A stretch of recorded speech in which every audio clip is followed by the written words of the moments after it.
হাদিসের শবে বরাত নামে কোনো শব্দ নাই, এক নম্বর কথা। কি নাই ভাই? শবে বরাত নামে কোনো শব্দ নয়, আছে লাইলাতুন নিসফু মিনা শাবান, শাবান মাসের মধ্য রজনী। শাবান মাসের মধ্য রজনী।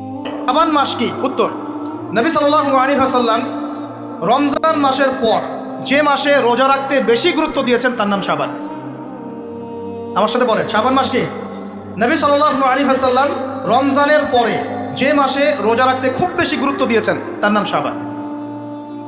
আয়েশা রাদিয়াল্লাহু আনহা তিনি বলতেন যে শাবান মাস আসলে নবী সাল্লাল্লাহু আলাইহি ওয়াসাল্লাম এত বেশি বেশি রোজা রাখতেন যে মনে হতো তিনি রোজা ছাড়বেনই না, সারা মাস রেখে ফেলবেন।